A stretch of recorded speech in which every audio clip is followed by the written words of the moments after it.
and welcome back to my channel. In today's video I'm going to be reviewing this book here, Quiet. This book here by Susan Cain, which is called Quiet, The Power of Introverts in a World That Can't Stop Talking. I read this book recently, as I say, because I'm trying to read fiction facts. This is like my fact book. This book, I've been wanting to read this book for a really long time. Because like many people have talked about it, and I just wanted to read it, as like there's been a lot of discussion about this book, and it's really all a book about the power of introverts in a sort of extroverted world.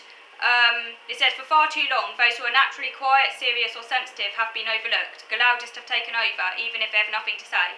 It's time for everyone to listen. It's time to harness the power of introverts. It's time for quiet. Now, obviously, introversion is different to autism. It describes a personality sort of trait. As introverts, generally speaking, are people who get overstimulated easily and generally prefer one-to-one social interactions as opposed to group interactions. Whereas extroverts tend to be the life and soul of the party and love to socialise and love to take risks and love very stimulating activities. So it's different to autism because it describes a personality trait. But obviously there's quite a lot of overlap between introversion and autism. It's just that with autism you also of course have the social skills difficulties understanding social relationships and all of that, which an introvert who's not autistic obviously won't have. They will just find that they need a lot of alone time, but they still will be able to understand social situations and to make friends and things like that in a way that an autistic person really struggle with. My guess is that probably more autistics than in the general population are introverted than extroverted. Whether or not that's because of whether or not that's something innate or something that develops as a result of the experiences of being autistic, I guess is open to interpretation. I mean, I suppose it's perfectly possible to be extroverted and be autistic, depending upon what you mean by extroversion. My guess is that an extroverted autistic person would be an autistic person who does crave social interaction and who tries to interact, and maybe an autistic person who is, relatively speaking, sensory seeking as opposed to sensory avoiding. So an autistic, because there are some autistics of course who do like a lot of stimulation, and and I guess they would be the more extroverted autistic people, whereas the introverted autistic people, generally speaking, would be those autistic people who maybe shy away from excess stimulation and are more sensory avoiding.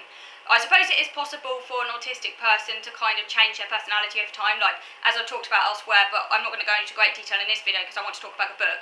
But elsewhere, when I was a child, I guess I was more extroverted than I am now for an autistic person, because I did try and seek I was more out there and trying to kind of interact with people, but I just didn't have the social skills to go with it. So increasingly as I got older, I've become increasingly introverted, but I think that's more to do with just the experiences I've faced. And obviously if I wasn't autistic, maybe I wouldn't be quite as introverted, but that's impossible to know. But anyway, as I say, because there is quite a great deal of overlap between the characteristics displayed by introverted people and what an autistic person might experience, obviously to a far greater extent, and combined with those social skill difficulties, that's why I thought this book was quite interesting. As I say, so the book begins by saying that society values extroversion, so many people try and act more extroverted than they really are because of this extroverted bias in society. This suggests that introverts, autistic or not, feel compelled to mask their true selves. So because of this bias towards extroversion, introverts are immediately at a disadvantage, so they try to camouflage their introversion by putting on a mask, which I thought was interesting. Whereas most extroverts can be naturally themselves, as their personality already fits into modern-day Western ideals. An extrovert can be defined in many different ways, which can be confusing, but Cain argues that, in general, an extrovert values action over contemplation and is more prepared to take risks and make quick decisions. I would say that as a child, I was definitely more an active person than a contemplative person, and I said I was very hyper, and I've never ever been one for taking risks. I've always been a fairly risk-adverse person in most situations. That said, when I was a child, I did used to randomly approach people and like try and touch them and stuff. Just because I didn't have social skills, I didn't have social awareness, and I just found it really, really funny. Of course, I wouldn't do that now, but it just goes to show how my personality has changed over time. And as a child, I displayed in maybe more extroverted ways.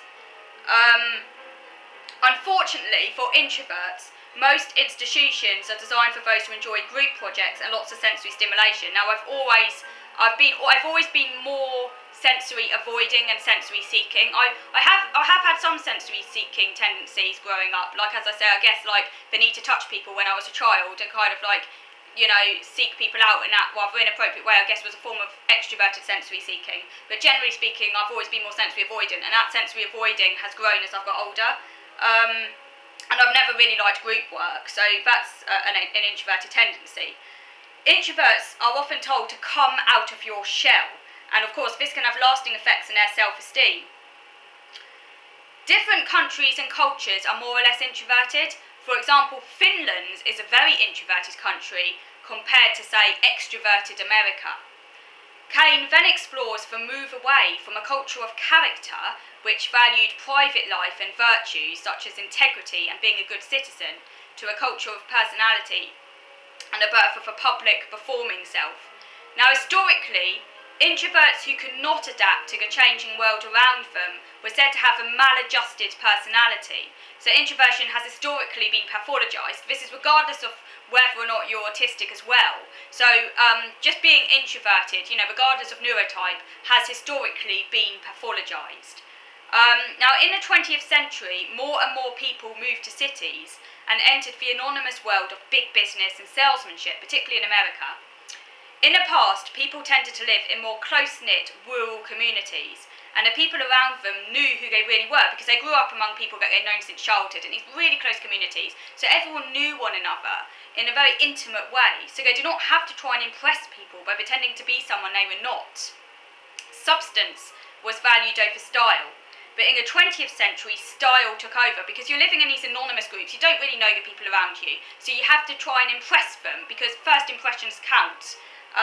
In a way that in the past, people got to know each other over time, so you didn't need to put on this act.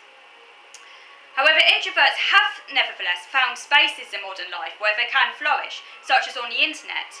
Interestingly, Cain argues that introverts are more likely to blog and be online, where they can lay bare their deepest secrets in a forum they can control, and that does not drain them of energy.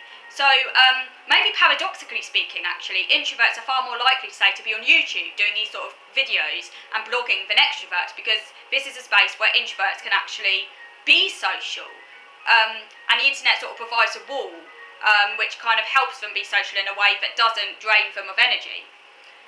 Cain argues that introverts are not just overstimulated by people, but the environment in general, because it's often assumed that introversion is just a social thing, you know, that introverts prefer to be on their own, but actually it's more than that, because introverts find any overstimulation draining, not just social overstimulation.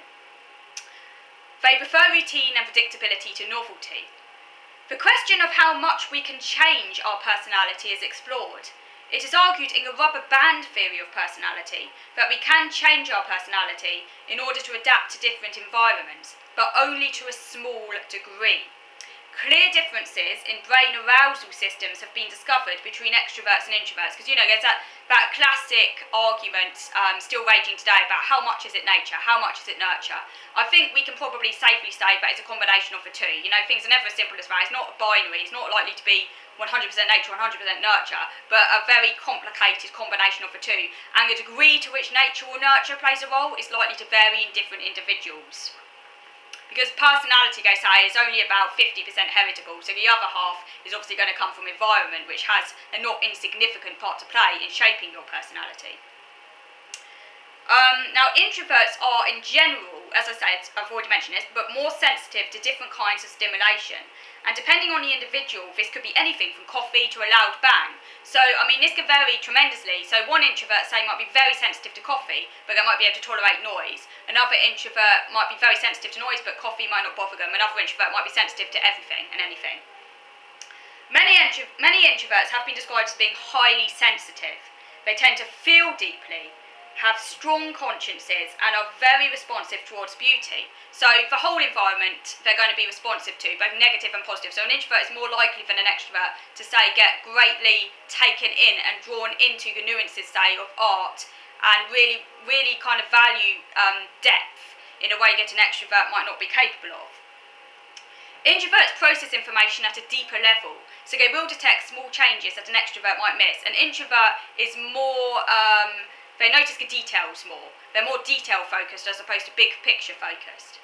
Interestingly, they also often dream vividly, something of course that I can relate to because I have very vivid dreams. Many love topics such as philosophy and art. Cain touches on the evolutionary benefits of introversion. Thinking before you leap and being risk adverse can in fact be a good survival strategy in some, but not all, the situations. So it really depends on the situation that you're in, as both introversion and extroversion have benefits at different times and places, hence the fact that there's roughly half the population introverts and roughly half are extroverts. So obviously both traits have been beneficial at different times in our evolutionary history. On page 209, Cain talks about something called free trait theory. Now this explains why introverts are capable of acting like extroverts for the sake of work they consider important or personal values. So we can act slightly inauthentic for short periods of time, yet still be true to ourselves as we are acting in the pursuit of something that we love. Some traits, therefore, are not fixed, but they can be moulded according to circumstances. So we do have some free will. That's free trait theory. However, on page 212, Cain says that there is a limit to how much we can mask our true selves. I think at this juncture, because I think the video might run out, I'm going to be moving on now to video number 2, where I'm going to, this is part 2 of this review, where I'm going to be talking about I'm going to be talking about a bit about masking and behavioural leakage. So moving on now to part 2 of this review.